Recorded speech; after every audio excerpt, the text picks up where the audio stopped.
World observes World Breastfeeding Week, and breastfeeding is one of the most effective ways to ensure child health and optimal early childhood development, providing babies with their first immunization and all the nutrients required for their optimal brain development and growth. For more on this, I'm joined by Shiro Sierra. She's a nurse midwife. It's a tongue twister.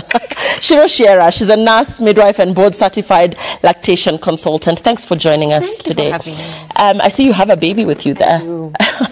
All right, let's begin with some of the immediate challenges presenting themselves around exclusive breastfeeding, particularly in the first 6 months of a baby's birth, and how serious a concern are these challenges in the country? Oh, currently they are really serious, and thank you for having me here, Lillian. The theme for this year is closing the gap and support for all. And one of the things is that there's a lack of support, there's a lack of awareness among mothers on what exactly exclusive breastfeeding means. There's also a lack of awareness for the healthcare professional supporting the mother, who gives a bit of inconsistent information and support, sometimes inaccurate information, so the mother is not sure what to do because she keeps getting different information. Do this, another healthcare worker says do this. So even returning to work on maternity leave has caused a decrease in exclusive breastfeeding rates in the country.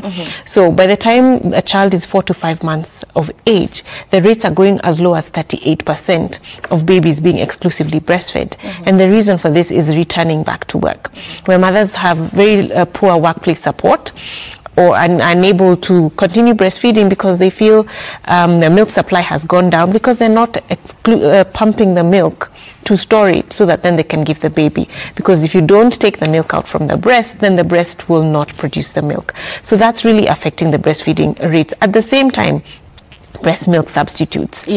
And I was going to get into that because when you talk about mothers having to go back to work sometimes earlier, especially in informal settlements, we have a diverse group of women, new mothers, who sometimes have to go to work earlier than those perhaps in the corporate space who are given their 3 months maternity leave. So talking about the aggressive marketing of this breast milk substitutes in the market and the consequences of that for that early childhood development and that early baby life in terms of nutrients and health. Yes, and the World Health Organization is not wrong by saying exclusively breastfeed your baby for up until 6 months, and thereafter well-being, their development. Breast milk is crucial. Now, I do understand there are those mothers who are unable to breastfeed their babies for one reason or another. There are challenges with regards to supply. There's challenges where the anatomy of the breast is different, where the mother feels, I have flat nipples or I have inverted nipples, I'm not able to breastfeed my baby. But this should only be done via the healthcare provider, where the doctor says, you know what, we have tried all means and this mother for sure is unable to breastfeed, so let's introduce breast milk substitutes. And if it's possible, introduce the breast milk substitute together with continuing breastfeeding as little as she can. Now, if you think about breast milk substitutes, not everybody is going to be able to afford them, isn't it?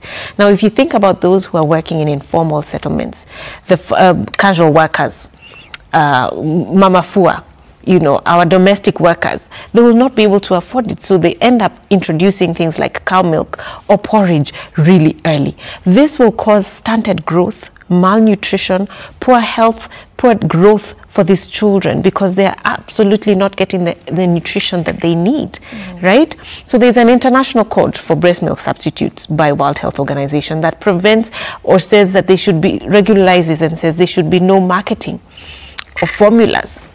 There should be no marketing in terms of advertising and saying this is better than breast milk. No. Actually, if you look at the tin of formula in the supermarket, it has a warning sign that if you use this is what could happen. And it also has the benefits of breastfeeding. So we want to champion breastfeeding, we want to promote it, we want to advocate for it because we know the benefits are there. And Shiro, I want to get into, new mothers' concerns over the baby not latching properly. And, the concerns right from new mothers' concerns over about the baby not latching properly. Yes. And, you know, the concerns right from the neonatal nurses and the pediatrician, right from when the mother gives birth to her baby in hospital. This is a first-time mother going home with a newborn child, has no idea in terms of their nipples and not coping with the baby not latching well. So in terms of support right from the hospital, is enough being done? No. And that's where I, even as a healthcare worker, I would say we fail these mothers. Because for one, the education needs to start in antenatal clinic. When she's pregnant, they need to start talking to the mother about breastfeeding. You're going to be breastfeeding. Even look at her nipples. Okay, you know, have you gone through any surgery that could affect your breast milk supply when it comes to now when you give birth to your baby? And then when it comes to postnatally, when she gives birth in the delivery room, within the first hour of birth, she needs to latch this baby on the breast. And in hospitals who are promoting the breast, who are baby-friendly hospitals, they are promoting this within the first hour of birth. This baby needs to be on the breast. So that will improve the outcome of breastfeeding. The other thing is the healthcare workers need to be trained adequately so that they give the correct information, consistent, that I will see you in hospital A, or I go to clinic C, and you should be saying the same thing, right? Now, for example, I'm a board certified lactation consultant, which is the highest accreditation for a lactation support professional. And this is, you are trained in international standards to be able to support a mother and her baby for any issues in terms of the most simple or the most challenging. Let's get a quick practical on how to properly latch the baby. Yes. Where to hold the baby's head, how to position the baby.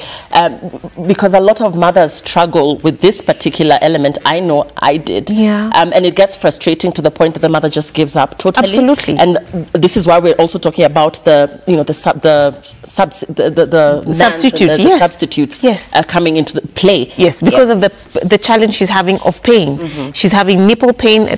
She puts the baby on the breast and she's having excruciating pain. And breastfeeding shouldn't be painful, but there's that belief that it should be painful and my breast will eventually get used to it. If it's painful, sometimes there's a problem with the latch. So positioning and attaching the baby to the breast is super, super important. If the baby is not positioned correctly, then you will have pain. Then there'll be no adequate milk transfer from the breast. The baby will not be thriving and things like that. So this is what you do. The mother needs to ensure that the baby is well positioned.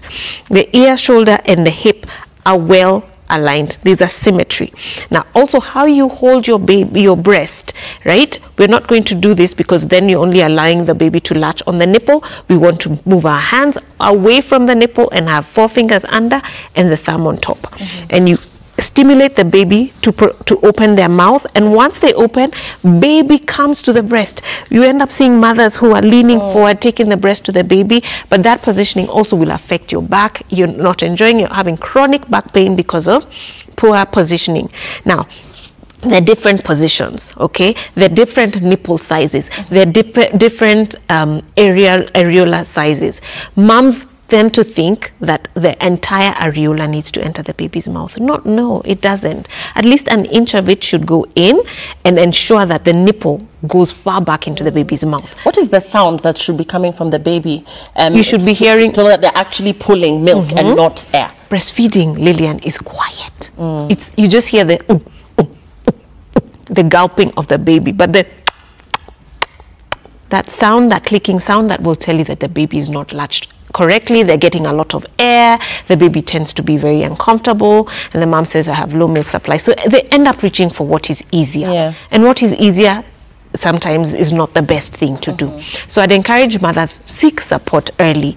Don't wait for it to be so bad that you're saying, you know what, I'm going to go and buy that milk substitute. I'm going to stop breastfeeding. Anyway, my baby's 4 months now. Let's start and introduce meals. It will affect that baby's gut. It will affect the health and well-being later in their life, even immediately after you begin. Final question coming from a mother here. How long, we say 6 months exclusive breastfeeding, but how long ideally would you advise a new mother to breastfeed their child? Oh my gosh. Even after introducing feeds? Yes, so it's up to 6 months. When, let's even say, what is exclusive breastfeeding? So you're not going to introduce water, you're not going to introduce other foods, only your breast milk. Then after that, you're going to complement the baby's diet by introducing other solid foods. But breast milk continues to be the main source of nutrition until your baby is 1 year.